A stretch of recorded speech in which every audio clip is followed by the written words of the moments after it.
Good morning class third. बच्चों आज हम क्लास थर्ड में आपको लेसन 10 कहानी नदी की पढ़ाएंगे।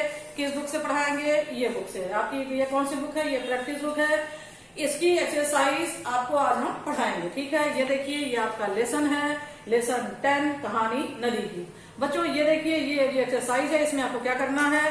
फर्स्ट एक्सरसाइज है मेरी बारी एक। मेरी बारी एक में क्या करना है बच्चों? ये जो वर्ड दिए हुए हैं, इन्हीं वर्ड्स को लेकर आपको क्या बनाना है? सेंटेंस बनाना है, ठीक है। तो पहला है और। तो आप क्या सेंटेंस बनाएंगे? देखिए, और से बनाएंगे मेरा घर उस ओर है, ठीक है। और मतलब तरफ, ठीक। इसके बाद सेकंड है और। तो आप क्या सेंटेंस बनाएंगे? मैं और माँ बाजार जा रहे हैं, ठीक है। और मतलब तथा। इसके बाद सेकंड आइए साल और शाल, ठीक है। तो साल का हमने क्या बनाया है? इस साल बहुत बारिश हुई। और शाल का हमने क्या बनाया है? यह शाल का वृक्ष है, ठीक है। बच्चों यहाँ पे शाल मतलब वृक्ष होता है। शाल एक वृक्ष, एक प्रकार का एक वृक्ष होता है। तो यहाँ पे यही लिखा हुआ है कि यह शाल का वृक्ष है। थर्ड है बच्चों कुल और कूल। समझ आया? ये जो फर्स्ट कुल है, मतलब जो कुल लिखा हुआ है इसका मतलब होता है वंश, और कूल जो लिखा हुआ है इसका मतलब होता है किनारा, ठीक है।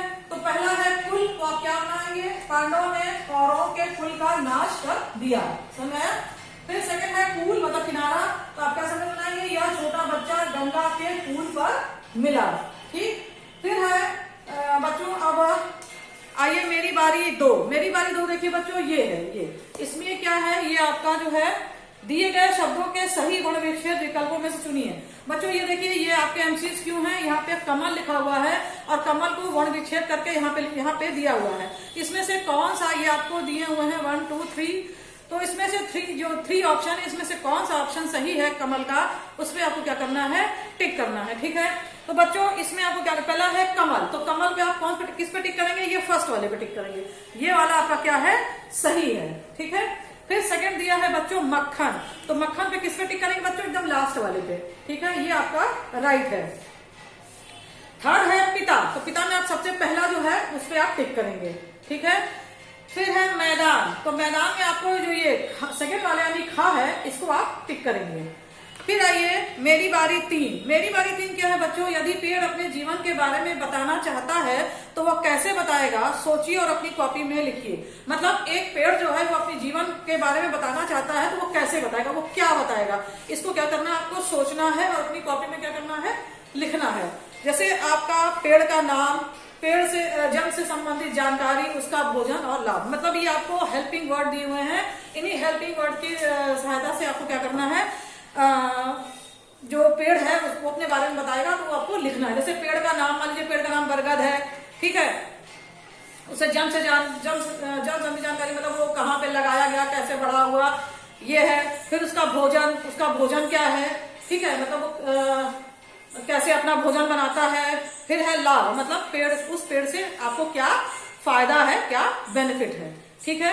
चलिए बच्चों, अब आपकी यहाँ पे जो ये आपकी एक्सरसाइज खत्म होती है कोर्स बुक की, लेसन 10 की। अब हम आपको पढ़ाते हैं इसी लेसन 10 नदी की कहानी का रिवीजन असाइनमेंट, ठीक है, यानी अभ्यास पत्र। बच्चों अभ्यास पत्र में सबसे पहले 3 क्वेश्चन दिए हुए हैं, उनके आंसर हम आपको बताते हैं। फर्स्ट क्वेश्चन है नदी क्यों घबरा गई? इसका आंसर आप लिखेंगे, एक दिन नदी की माँ झील ने न जाने क्यों एक झटके से अपने जल की तेज धारा नीचे गिरा दी। क्या करूं, कहां जाऊं, यह सोचकर नदी घबरा गई। सेकेंड क्वेश्चन है बच्चों, नदी मैदान तक कैसे पहुंची? इसका आंसर आप क्या लिखेंगे? एक दिन पर्वतों पर बहुत वर्षा हुई, इतना पानी बह आया कि पूरी घाटी भर गई। पानी के तेज बहाव में नदी लुढ़कते हुए मैदान तक जा पहुंची। फिर है थर्ड क्वेश्चन, अंत में नदी अंत में किससे जा मिली? तो आप जानते हैं, समझ ही गए होंगे कि नदी किससे जाकर मिली थी। तो क्या आंसर लिखेंगे? माँ झील की गोद से निकलकर नदी अंत में पिता समुद्र से जा मिली, ठीक है बच्चों।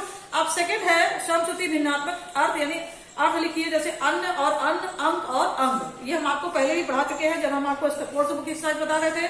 तो अन्न मतलब होता है बच्चों दूसरा, और अन्न मीन्स होता है अनाज, ठीक है। फिर है अंक और अंग। तो अंग मतलब होता है गोदी और अंग मतलब होता है शरीर का हिस्सा। फिर बच्चों आप लोगों को क्या करना है, शीतल, पौधे, भाषा, चुपचाप, हिचक, इसका क्या करना है, आपको वर्ण विच्छेद करना है। ठीक है, इसको आप लोग कर लेंगे क्योंकि अब आपको वर्ण विच्छेद मतलब ऐसे लिखना है जैसे हमने लिखा हुआ है। ठीक है, जैसे है आपका मान लीजिए शीतल, शीतल लिखा हुआ है तो शीतल आप कैसे लिखेंगे, श प्लस ई, बड़ी ई प्लस ता प्लस अ प्लस ल प्लस अ। समझ आया। और जो व्यंजन होंगे बच्चों उसके नीचे हलंत लगाएंगे। हमने आपको पहले भी बताया है कि जब हम इसको वर्ण विच्छेद करते हैं शब्दों का, मतलब स्वर को व्यंजन से अलग करते हैं तो व्यंजन के नीचे हम क्या लगाते हैं, हलंत लगाते हैं। इसका मतलब ये होता है कि ये व्यंजन जो है क्या हो गया, ये स्वर से रहित हो गया है। ठीक है, आप लोगों को अपने से लिखना है इसको, इसका वर्ण विच्छेद करना है, शीतल, पौधे, भाषा, चुपचाप और हिचक। ठीक है, तो इसका आपको क्या करना है, वर्ण विच्छेद करना है। चलिए बच्चों, इसी के साथ आपकी जो ये लेसन 10 है नदी की, सॉरी कहानी नदी की, ये लेसन यहीं पे खत्म होता है। नेक्स्ट वीडियो में हम आपको लेसन 11 पढ़ाएंगे। ठीक है बच्चों।